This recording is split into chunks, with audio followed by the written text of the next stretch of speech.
अस्सलामु अलैकुम।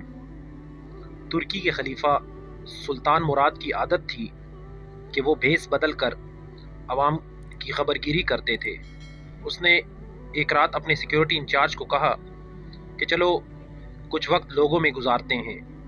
शहर के एक किनारे पर पहुंचे तो देखा एक आदमी गिरा पड़ा है। बादशाह ने उसे हिलाकर देखा तो वो मुर्दा इंसान था। लोग उसके पास से गुजर के जा रहे थे। बादशाह ने लोगों को आवाज़ दी, इधर आओ भाई। लोग जमा हो गए और बादशाह को पहचान न सके। पूछा क्या बात है?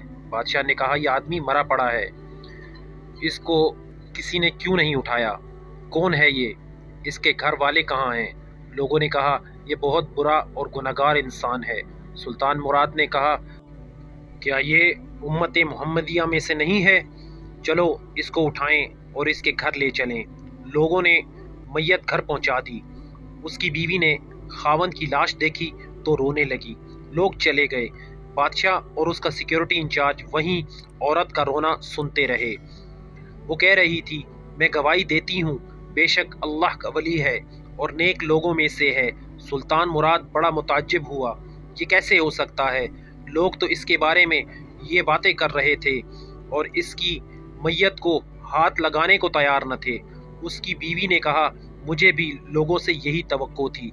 असल हकीकत ये है कि मेरा खावन हर रोज़ शराब खाने जाता, जितनी हो सके शराब खरीदता और घर लाकर गड्ढे में बहा देता और कहता कि चलो कुछ तो गुनाहों का बोझ मुसलमानों से हल्का हो।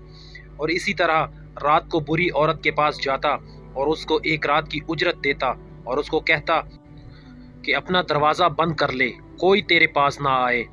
घर आकर कहता, अल्हम्दुलिल्लाह, आज उस औरत का और नौजवान मुसलमान के गुनाहों में मैंने कुछ बोझ हल्का कर दिया। लोग उसको इन जगहों पर आता जाता देखते थे। मैं उससे कहती थी कि याद रख, जिस दिन तू मर गया लोगों ने तुझे न गुस्ल देना है, न तेरी नमाज पढ़नी है और ना तुझे दफनाना है। वो मुस्कुरा देता और मुझसे कहता कि घबरा मत, तू देखेगी कि मेरा जनाजा वक्त का बादशाह, उलमा और औलिया पढ़ेंगे। ये सुनकर बादशाह रो पड़ा और कहने लगा, मैं सुल्तान मुराद हूँ, कल हम इसको गुस्ल देंगे, हम इसकी नमाज जनाजा भी पढ़ेंगे और इसकी तदफीन भी करवाएंगे। चुनाचे उसका जनाजा बादशाह, उलमा, औलिया और कसीर अवाम ने पढ़ा। आज हम बज़ाहिर कुछ देखकर या महज दूसरों से सुनकर अहम फैसले कर बैठते हैं। अगर हम दूसरों के दिलों के भेद जान जाएं तो हमारी ज़ुबानें गूंगी हो जाएं।